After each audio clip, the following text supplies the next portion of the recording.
अस्सलाम वालेकुम फ्रेंड्स, आप देख रहे हैं अलमक्का टेक एंड बिजनेस हब। तो दोस्तों, एक तरफ है दुनिया भर की तमाम कमोडिटीज़ और दूसरी तरफ है अकेला डॉलर। इनमें यहाँ पे मुकाबले का सिलसिला तेज़ी से बढ़ता चला जा रहा है और जिस नए हफ्ते की तरफ हम जा रहे हैं, ये हफ्ता यकीनन एक नए आगाज़ के साथ ओपन होगा और ये प्रेशर अब DXY इंडेक्स के ऊपर होगा या कमोडिटीज़ पे। इसका फैसला हम आज के तजिए के बाद करेंगे, क्योंकि संडे के दिन दोस्तों खबरों का जो गलबा होता है वो बहुत ही कम रहता है। तो इसीलिए हम कोई ना कोई एक ऐसा पॉइंट यानी कि एजुकेशनल पॉइंट आपके साथ रेज करते हैं, शेयर करते हैं, जिससे आपके आने वाले हफ्ते का बराह रास्त ताल्लुक होता है। अगर आप इन पॉइंट्स को कहीं रूटीन के साथ और वक्त से पहले समझ जाएं तो आप जान जाएंगे कि ये मौजू मैंने क्यों आज चुना आप तक पहुंचाने के लिए, और मैं चाहूँगा कि आप इसे समझें। अगर आप ये समझते हैं तो अपने दोस्तों में भी ये चीज़ जो कि है शेयर कर लीजिएगा। इसके बाद दोस्तों हम कमोडिटीज़ और क्रिप्टो मार्केट का तजिया भी आपके साथ शेयर करने वाले हैं। आगाज़ करते हैं दोस्तों आज के मेन मुद्दे से कि यूएस डेब्ट is now bigger than the economy, यानी कि इतनी यूएस की इकोनॉमी नहीं रही जितना उसका यहाँ पे कर्जा बढ़ गया है। कर्जा दोस्तों 40 ट्रिलियन तक पहुँच चुका है।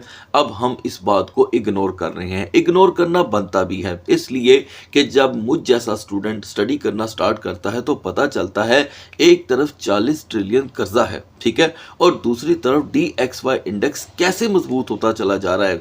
और हाँ, कल की हमारी ऑडियंस का सवाल भी था कि उस्मान भाई हमें ज़रूर बताइएगा कि DXY इंडेक्स यानी कि डॉलर का जो अपना ग्राफ है वो पूरी दुनिया में कैसे काम करता है।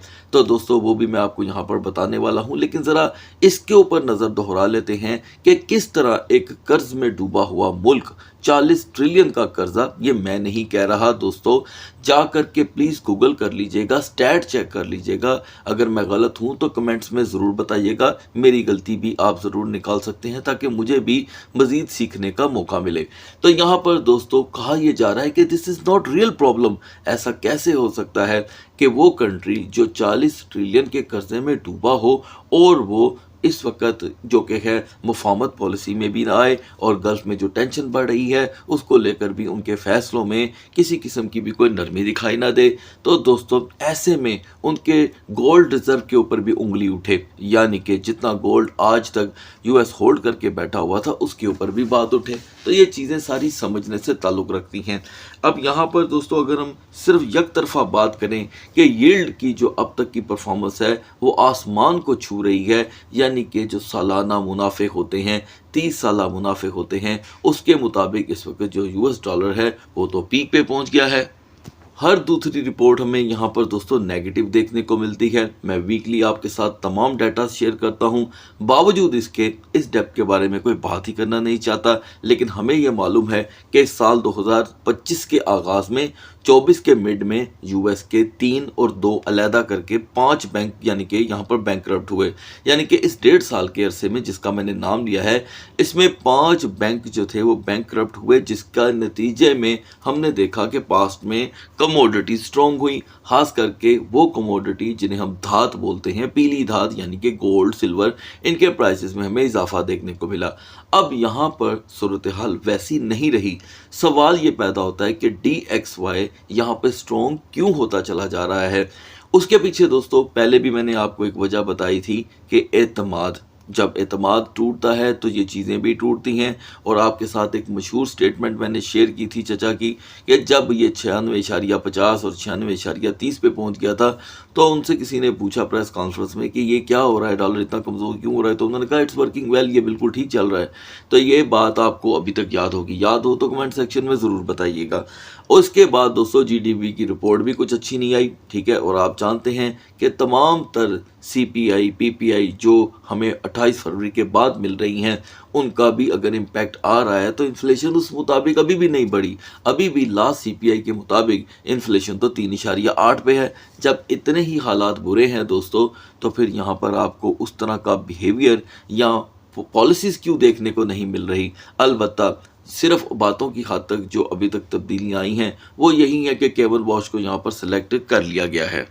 तो दोस्तों अब आपको समझाने के लिए मैंने यहाँ पे DXY इंडेक्स की हिस्ट्री ओपन की है, यानी कि जब से ये दुनिया में आया है, काम कर रहा है, ये पूरा चार्ट ही मैंने ओपन कर लिया है। पहले तो मैं आपको ये बता दूं कि 99.27 ये फ्राइडे मिडनाइट क्लोजिंग का नतीजा आपके सामने खड़ा है।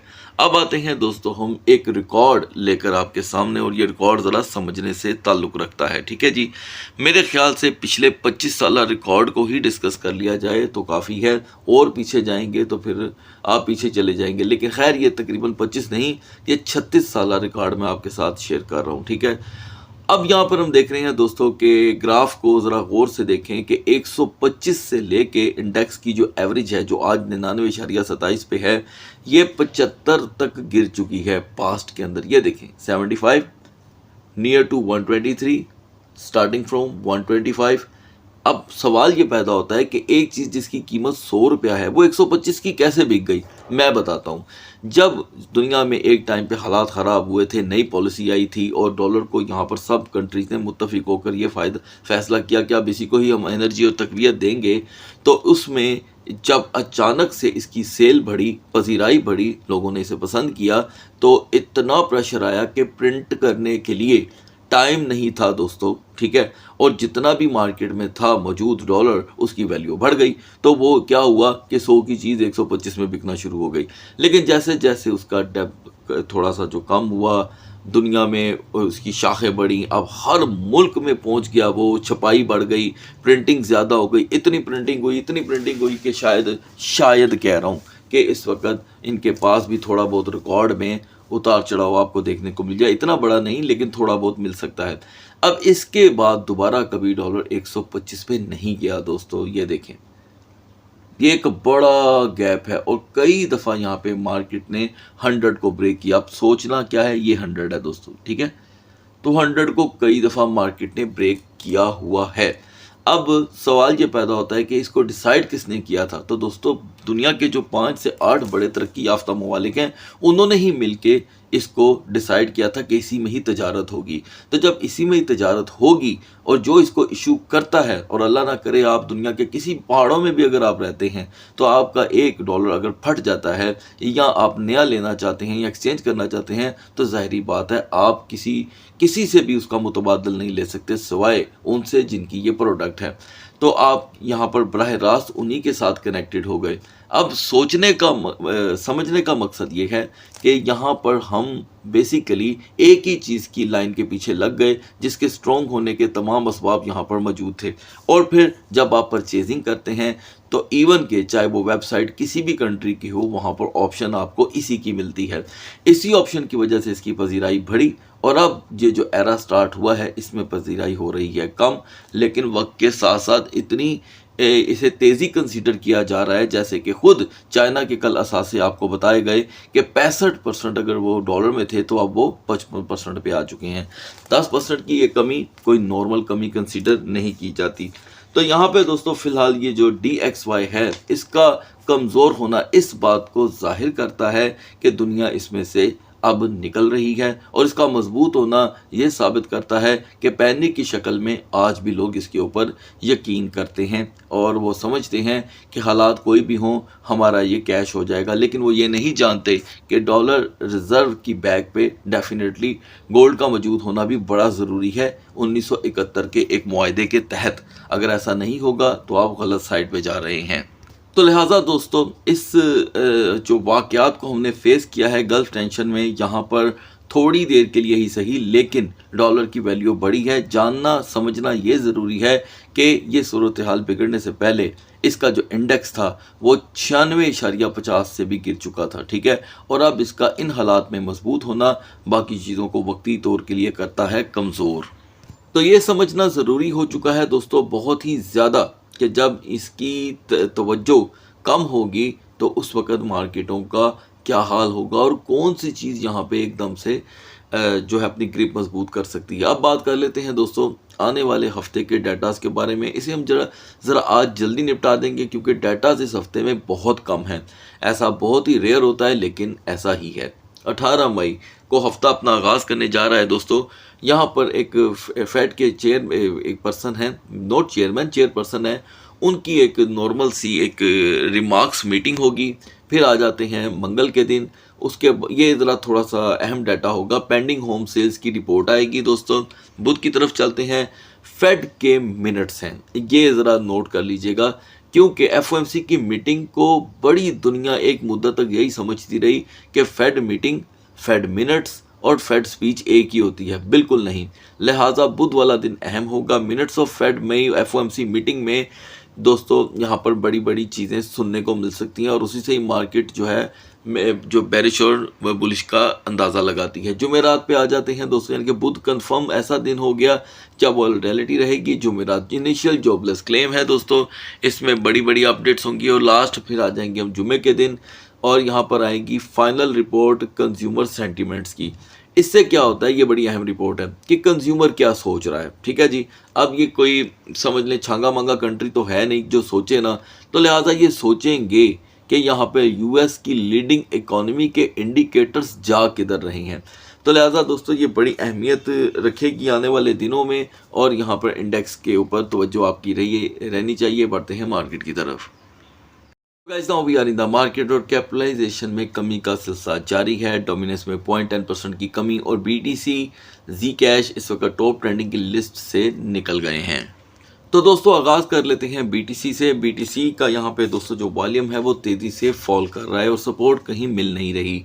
जो मिडनाइट में सपोर्ट बनी थी वो यहाँ पे नाकारा साबित हुई दोस्तों, जिसका अंदेशा भी था और हम 79,500 में एक बार भी एंटर नहीं हो पाए। मैक्स रेजिस्टेंस 78,330 की रही और अभी इस दरमियान हम फिर से 77720 का लो देकर के आए हैं। तो दोस्तों ये दोनों कैंडल काफ़ी ज़्यादा बेरिश मोमेंटम को दावत देते हैं। ओवर स्टे ऑन 78,000 यहाँ पे ओबियसली 75,000 की तरफ जो है वो विंडोज़ ओपन करती है, क्योंकि हम फ्राइडे क्लोजिंग से लेके अब तक कहीं भी सपोर्ट नहीं देख पाए। अभी भी बीटीसी को 79,500 जैसी रेजिस्टेंस की अगर तलाश रहती है तो ही मार्केट में बुलिश मोमेंटम अलाइव रह पाएंगे। इथीरियम की स्लोट भी दोस्तों यहाँ पे कुछ ज़्यादा तब्दील नहीं हो सकी। एनीवे हमने 2167 का लो देखा, बाउंस 2195, लिहाजा बिहेवियर तो कुछ यहाँ पर पहली रूटीन से तो बेहतर ही है, क्योंकि 3 ऐसी बड़ी बड़ी कैंडल हैं 4 और की जहाँ पे इथीरियम ने बुलिश मोमेंटम क्रिएट करने की कोशिश की, लेकिन कोई बड़ी तब्दीली दिखाई नहीं दे रही। आप जानते हैं कि मार्केट यहाँ पे करेक्शन की तैयारी कर रही है और पीर का दिन यकीनन अहमियत का हामिल होता ही है, इसे तो कोई इग्नोर कर नहीं सकता। लेकिन आज शाम 7 बजे के बाद मार्केट में वॉलेटिलिटी को एक्सपेक्टेड किया जा सकता है। फ़िलहाल अभी अगर हम देखें तो इसकी जो स्ट्रॉन्गर जोन है वो काफ़ी दूर रह चुकी है, जस्ट लाइक 2250 से 2275। और अभी भी अगर हम 2180 पे देखें तो यहाँ पे बेरिश कैंडल बन रही है जो आसानी से इथीरियम के लिए 2150 का जो कि है एक लो लेवल प्रोवाइड कर सकती है। यहाँ पर डिपेंड करता है इसके वॉल्यूम पे। तो दोस्तों बढ़ते हैं आल्ट कॉइन्स की तरफ। आगाज़ करते हैं बीएनबी से। बीएनबी ने यहाँ पे एक मरतबा फिर से 650 की सपोर्ट को दोस्तों ब्रेक किया और ऐसा कभी नहीं हुआ कि जो सपोर्ट बार बार ब्रेक हो वो अपनी कदर ना खोए। तो ये कदर आहिस्ता आहिस्ता ख़त्म हो रही है और बिल्कुल अब नियर टू द 650 हमें यहाँ पर बेरिश कैंडल्स बनती दिखाई दे रही हैं। तो दोस्तों ये प्रेशर तो बहुत तेज़ हो रहा है। ठीक है, मान लें 650 पे ओवर स्टे या हो जाता है यहाँ पर सेकंड ट्रेडिंग सेशन के दौरान ही, तो प्रेशर 640 की तरफ आएगा और रेजिस्टेंस जो हैं वो यहाँ पर तेज़ी से कमज़ोर हो रही हैं। इस दौरान सोलाना ने भी दोस्तों एक मरतबा फिर से 85.59 का लो शो किया, हाई रहा 87.30 का। आल्ट कॉइन्स में सारे जो आल्ट कॉइन्स हैं फंडामेंटल, उनके 8 घंटे की 2 ऐसी कैंडल हैं जिन्होंने उनमें थोड़ा सा वॉल्यूम फूंका, लेकिन वो वॉल्यूम अब दिन होते ही कम होता दिखाई दे रहा है। तो हद दर्जा जो रेजिस्टेंस रही वो 87.30 तक की थी। मैं समझता हूँ कि यहाँ पर आल्ट कॉइन्स के लिए ये कह देना कि ये डू एंड डाई की सिचुएशन है, ये गलत ना होगा, क्योंकि अब सोलाना, पीएनबी और इवन के एक्सएमआर जैसे टोकन भी जो हैं वो सपोर्टें बनाने में हो रहे हैं नाकाम। तो सोलाना की सपोर्ट यहाँ पे फ्लैट 85 की है, जिसका ब्रेक होना काफ़ी ज़्यादा दुश्वारियाँ पैदा कर सकता है और रेजिस्टेंस रहेगी स्लो। BCH ने एक मरतबा फिर से अपनी यहाँ पर सपोर्ट को ट्रिगर किया दोस्तों, लेकिन वही बात जो मैंने आपको पहले बताई थी कि अब रेजिस्टेंस जो है वो स्लो हो रही हैं। तो हम अब यहाँ पर नतीजातन ये देख रहे हैं कि प्रेशर डाउन साइड पे है। अभी इसकी सपोर्ट जो है वो 410 की थी, जब से 450 की सपोर्ट ब्रेक हुई है।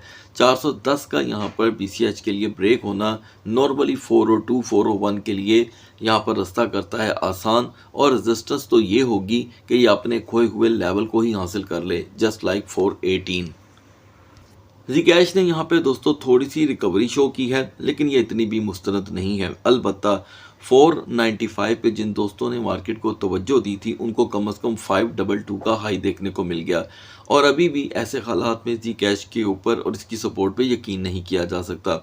अलबत्ता 505 एक ऐसा लेवल है जहाँ पे एक ज़हनी समझ लें कि सिक्योरिटी मिलती है कि जी ये 505 जब तक प्लस है आपको Zcash जो है मोस्टली अपर रेजिस्टेंस की तरफ लेके जाता है, क्योंकि हिस्ट्री यही बताती है। लेकिन कुछ अहम चीज़ें हैं वो भी मैं आपको बता देता हूँ, क्योंकि Zcash को बहुत सी ऑडियंस बहुत ज़्यादा लाइक भी करती है। ये देखें दोस्तों, बैक एंड के ऊपर एक बड़ा गैप है। यहाँ से मार्केट ने जब सीधा $300 की रिकवरी की थी या पंप शो किया था, उसके दरमियान एक खला रह गई। वो खला पुर हो सकती है अगर अब की बार 500 का लेवल टूटता है। इससे पहले कि आगे बढ़ें, अब मैं जो हमारी ऑडियंस है उसके डिमांड के टोकन को यहाँ पर डिस्कस करने लगा हूँ। आगाज़ करते हैं टोन कॉइन से। टोन कॉइन के को लेकर बहुत सी ऑडियंस के सवालात थे दोस्तों। पहले तो मैं ये बता दूं कि मैं टोन को डिस्कस नहीं करता, लेकिन जब आप डिमांड करें तो मैं ज़रूर करता हूं। 2.80 का ये जो हाई था, मैंने आपको पहले भी बताया था कि ये टेम्पररी है। उसकी वजह भी बताई थी, क्योंकि बिना वजह और लॉजिक के कोई बात करने का तुक नहीं बनता। तो तुक ये था कि आप जानते हैं कि ये टेलीग्राम का नेटिव टोकन कंसीडर किया जाता है। कंसीडर, अब टेलीग्राम की दुनिया भर में क्या पोजीशन है ये तो आप अच्छे से ही जानते हैं। कोई अच्छी नज़र से देखा नहीं जाता टेलीग्राम को। अलबत्ता इस टोकन में जब भी कभी पंप आया है, जब भी, तो उसकी रीज़न होती है कि टेलीग्राम पे कोई गेम लॉन्च होती है, एयर ड्रॉप्स आते हैं, ठीक है, प्ले टू अर्न वगैरह वगैरह के इस तरह के, तो इसके प्राइस में थोड़ी सी मूवमेंट आती है, क्योंकि टोन को यूज़ किया जाता है वहाँ पर एज फॉर द ब्लॉकचेन। जैसे ही वो इवेंट ओवर होता है तो टोन भी ओवर हो जाता है। तो ये जो अभी हाई आया था 2.80 का, ये इंतहाई ख़तरनाक था, और अब यहाँ पे टोन अपने पुराने लेवल पे जा रहा है। अब इसका पुराना लेवल क्या था? पुराना लेवल था दोस्तों इसका 1.75 से 1.95। तो यहाँ पर अगर सपोर्ट बन गई और इस दरमियान अगर कोई नई गेम लॉन्च हो गई तो टोन दोबारा भी यहाँ पे पंप हो सकेगा, लेकिन इसकी ना तो लॉन्चिंग का किसी को पता है, ठीक है, और ना किसी को पता है कि एयर ड्रॉप्स आएंगे नहीं आएंगे। तो ये सारी चीज़ें हवा में हैं, लिहाजा टोन से अगर आप वक्ती तौर पे ही सही दूरी इख्तियार करें तो ये बेहतर है, अदरवाइज़ आप खुद भी इसके ऊपर वर्क कर सकते हैं। दूसरा व्यूवर डिमांड टोकन था दोस्तों पेपे। बेहद कमेंट से काफ़ी देर से थे, तो मैं चाहता हूँ इसे भी हम सॉर्ट आउट कर दें। देखें गाइस, मीम कॉइन्स के सीज़न हो चुके हैं अब ओवर, ठीक है, तो इसलिए हम देख रहे हैं कि पेपे की परफॉर्मेंस भी हो चुकी है ओवर। जहाँ पे पेपे 3-0 में आपको देखने को मिल रहा था, इस वक्त वो 5-0 में है। तो डिस्कशन इसकी तकरीबन 1.5 साल पहले ही ओवर हो गई थी, ठीक है, और अभी की सूरत-ए-हाल के मुताबिक यहाँ पर पेपे में कोई सपोर्ट नाम की चीज़ मौजूद नहीं। अलबत्ता पेपे हो या कोई भी मीम कॉइन, इस वक्त मार्केट में आल्ट कॉइन्स में भी अगर कोई फंडामेंटल हैं तो उनकी अच्छी खासी पिटाई हो रही है। अलबत्ता सूरत हाल के मुताबिक इस वक्त पेपे कहीं भी सपोर्ट नहीं बना पा रहा, तो इसका मतलब ये हुआ कि अनकरीब हम शायद पेपे को 5 की बजाय 6-0 में देखें। लास्ट में आते हैं दोस्तों हम बीजीपी की तरफ, और ये भी ऑडियंस डिमांड ही टोकन था। जहाँ पे 2 थे वहाँ पे तीसरा भी ऐड कर दिया गया ताकि ऑडियंस के यहाँ पे शिकवे आज संडे के अकॉर्डिंग पूरे हो जाएं। तो दोस्तों यहाँ पे बेहतरीन परफॉर्मेंस के साथ अब यहाँ पर बीजीपी का ये जो टोकन है रिवर्सल दे रहा है। मैक्स रेजिस्टेंस इस मार्केट में 2.10 से 2.18 देखी गई। अभी के लिए इसका अहम जो सपोर्ट लेवल होना चाहिए था वो 2.05 था, ये टूट चुका है। ओवर स्टे ऑन 2.00 यहाँ पर बीजीपी को वाज़िया तौर पे 1.90 और 1.92 के लिए पुश करता है। सो गाइस, अगली वीडियो तक अल्लाह हाफिज़।